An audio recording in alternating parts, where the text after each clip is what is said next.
Howdy, everybody. Humanities 2, Shasta College, as we trip our way through modern times, early modern times, Renaissance to current. And I'm going to make this brief today. I'm not going to talk about the book, which you should be reading, chapter 20. Thank you. Just an update. I did finish the essays, the Dutch painter essays. Some of you did very well. Some of you are getting it. Some of you, uh, just always remember you need to do 3 pages minimum, no matter what, no matter how much torture it is for you, because I'm knocking off 2 points immediately if I don't see 3 pages. It's important to write a minimum amount of pages on these college papers. All your classes from now until you get out of college will require you to write a number of pages. There's a discipline in that, and it can be very creative. And yes, it makes more work because if students had it their way, they'd write a paragraph, they'd text it on their cell phones, and that would be good to go. Nope, not so fast. These figures we're writing about, thousands of pages, thousands of words have been written about them. Surely you could put out 3 pages. I know you can. Also, when I assign, I've said this before, I'll keep saying it again.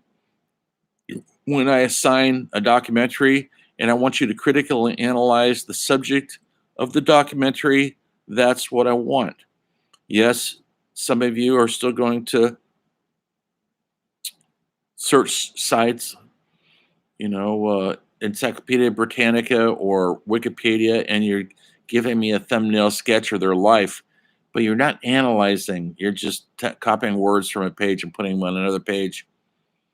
And I'm not saying you're not putting your own words in there, but if you look at the film, I'm just curious what your take is on this person, what your critical thinking tells you about this person. You don't have to know all the history of it. You don't.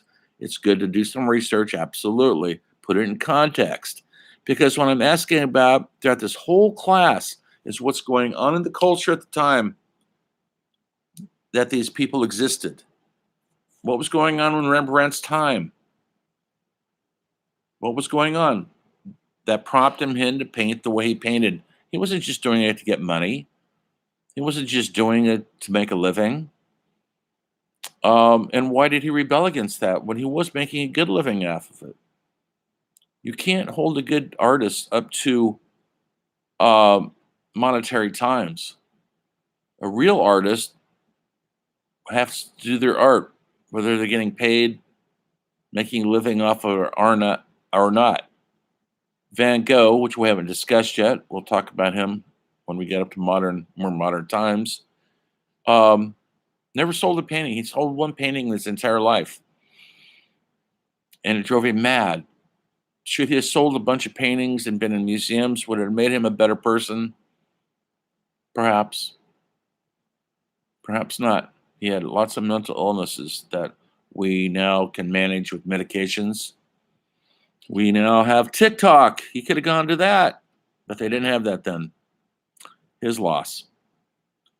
But we have his glorious paintings to look at and admire and analyze, and to see the world through his eyes. The world at the time, but it's also our world now. A little altered for sure. So today, that's what I'm looking for in those research papers, trying to understand the essence of why they mattered, and how they still matter. Why are we still talking about Vermeer, who painted less than 40 paintings 300 years after his death? Because what he captured was our story. And that's what these artists are doing. They're telling our stories. Now we tell it through our cell phones, our social media. They didn't have that then. They actually had to have some sort of skill. Now you just put your face on social media eating a hamburger, and that's supposedly a statement of some sort. Does it matter? Perhaps, perhaps we don't know yet. It's too soon to tell. I'm not comparing the modern world to this other world. That's not good because there is no comparison. It's like night and day. Why talk about day if you don't know anything about night? You can't even justify anything about the day unless you know something about the night. So, why do these why does this book cover so many? We're not getting too political. We cover some politics, not much. And I kind of try to steer clear of that because everything changes so rapidly. The other day, I hit upon chapter 28 where we're going into slavery. That's not politics, folks. That is a human abhorrence beyond politics. It has to be spoken about. And the art's reflecting that. So, why do these humanities matter? That's what I'm just talking about today. I'll keep it brief. I'm in a better mood, by the way. That last recording, I had a monster toothache at 3 in the morning, and I recorded in the dark of night because light was bothering me. And now my toothache is gone, and I am back to my old angry self. What makes me angry? Aren't you angry? The world pisses me off. That's what fuels my art. Yes, folks, I'm an artist. I'm a filmmaker, I would say foremost. My films have played around the country. They've played in New York City, which I find a great accomplishment in that because it's not easy to get your film shown in New York. And I've had a couple of films play there and written a couple of novels that very few people have read. I'm writing a novel now that's going to be an audio novel. Maybe you'll listen to my novel, the audio version, once I complete it this year and record it, do all that good stuff. I'm working on a podcast, a series of short stories I've written. That is interesting. I'll stick it up on the cloud, on iTunes somewhere, because now we're all into podcasting. And I could change with the changing times. But I'm also painting and playing music, trying to put music together to my films. I'm making a documentary right now about a dead friend of mine who committed suicide. Good stuff. Good stuff. Anyway, so the game is afoot. It's never going to stop. The media changes. Now you can virtually, literally do everything on this. You can make your film, you can do your editing, you can make your music, you can make your life on this. But you can't touch another human being. I don't care how much weird things you might send to somebody. You're still not touching anybody physically. And that's what we're lacking in the whole social media thing, the human touch.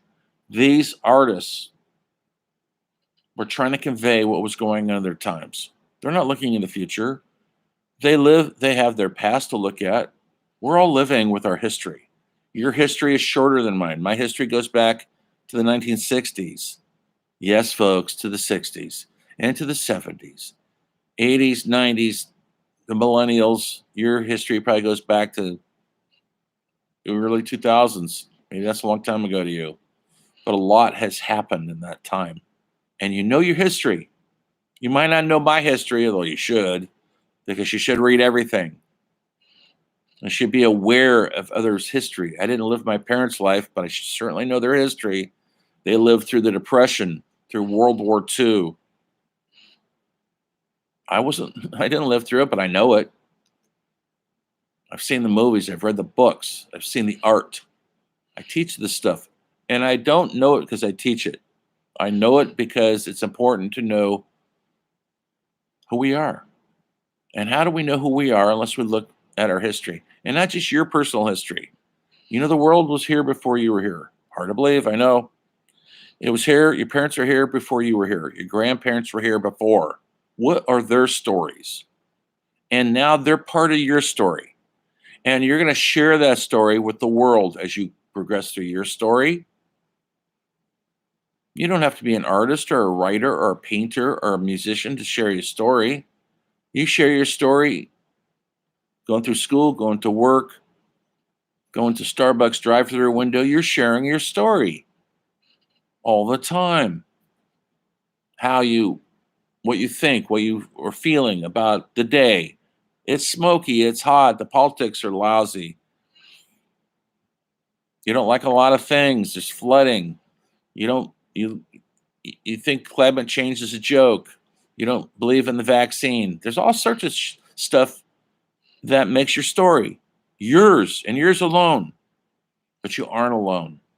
And that's what these artists, these great artists that we're trying to uh, open your eyes to in this course, because our stories is all part of their story and they're long dead. How can that be? Well, that's what we're learning in this class. And that's why at one time, not so important right now, painters aren't that important right now. I mean, unless you really follow it. These guys changed the landscape. They were their Rembrandt was so popular, he was like making the new X-Men Part 5. That's how popular he was in his lifetime. Vermeer, not so much. That's how important their art was. They were pointing at who we are. They're showing us who we are. Vermeer painted simple, not so simple. It wasn't simple technique, but he painted simple stories, mostly women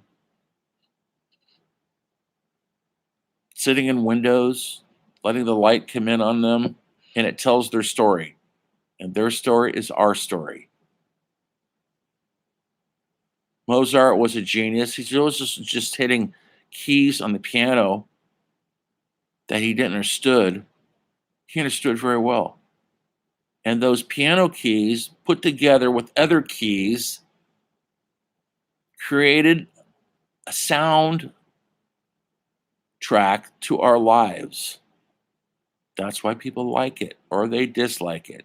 It's telling our story. Same thing with Beethoven. They're telling our stories. And what is this need for these people who we don't know, these artists, and so far it's been a lot of men. I know that.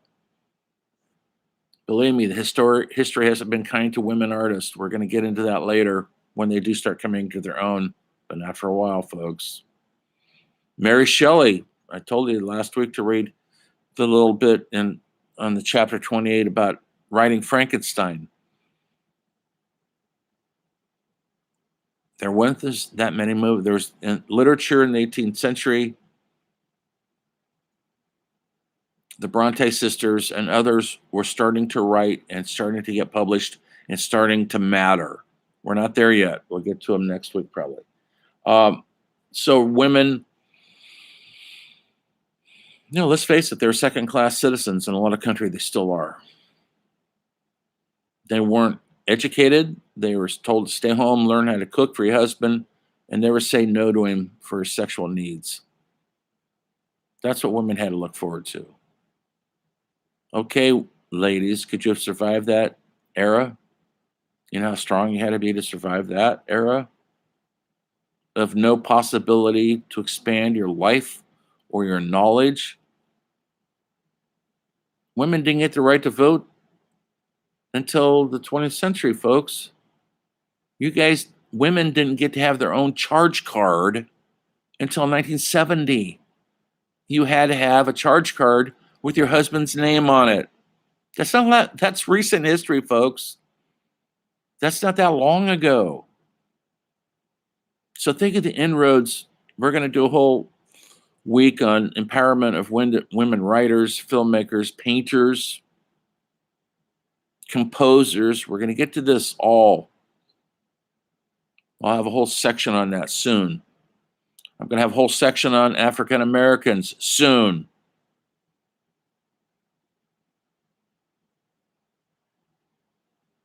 It was a white man's world. Is it still? What do you think? Are we getting better? Our pay wages still aren't the same. Is any filmmaker you know a woman and she's your favorite filmmaker? Or do you like the old guard from my generation, Steve Spielberg and all those guys? I'm telling you the truth, I'm tired of them. I'm tired of men and their worldview. So, anyway, why humanities matter? Why does poetry matter? Oh, it's just poetry. No, it isn't. It is the story of our lives. It's just not airy fairy poetry about cute trees and creeks and taking walks in the forest. No. Yeah, there's a lot of poetry like that. Read Walt Whitman, read Lord Byron, read William Blake, read Rambo. And no, I'm not talking about Sylvester Stallone's Rambo, the French poet. Read Charles Bukowski. He's a contemporary poet. He's dead, but he was writing up until the 90s. Savage poetry, exposing the underbelly and the truth of who we are. That's not easy. It's not easy to do. You go ahead and try it. I'm going to post a discussion. I'll post it later on today, probably tonight. That these arts we're always talking about aren't just there for entertainment. I teach a film class, and first time I get in the film class, I say, "Why do you go to movies? Why do you watch a movie?" And people raise their hands and they say, "I like to kill time." Okay. Other people say, "I need to escape." Okay. I need to be entertained. All legitimate. That's fine. But wouldn't it be nice to be able to escape and to be entertained and to actually see something about who we are in the meantime? And that's where art transcends the ordinary. They're holding up a window, a mirror to who we are. And that's why we go back to these movies over and over again. What do you think? You're Spider Man? Why do you relate to Spider Man?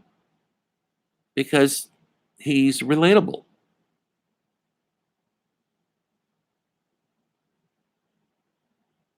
He's a decent guy. He's a good guy who wants to do good, but he's kind of a nerd. He's a geek until he gets his spider powers going. And we're rooting for him because he's us, folks. You know, we're him, believe it or not. Look at Iron Man. You know, you watch it. Who are you in Iron Man? Which character do you relate to? Any of them? Why do you watch it? Because of the cool special effects? Why are they cool to you? What does it make you feel like watching all the fights and the violence? Is it saying something to you? Primal? Is it exciting? Watching a movie called Atomic Blonde, there's some of the greatest action sequences I've ever seen with Charlize Theron, woman. It's kind of like I would compare it to The Matrix or a John Wick movie. And it's actually wonderful, cathartic, meaning you're coming through emotions because she's beating the shit out of bad guys. And she's also getting the shit beat out of her. Has anybody seen it? Look at some YouTube videos. Atomic Blonde. These painters from yesterday are doing the same thing. They were training their eye on what they saw around them, and they're trying to paint the truth. Truth of what they saw. What is the ultimate truth? That's the mystery. That's what we're all searching for. And hopefully we never find it.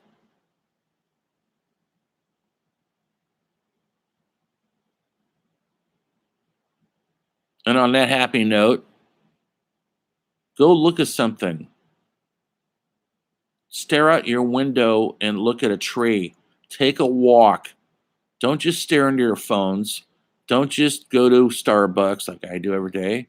Engage. Tell people your story. It's important. You matter. Humanities matters.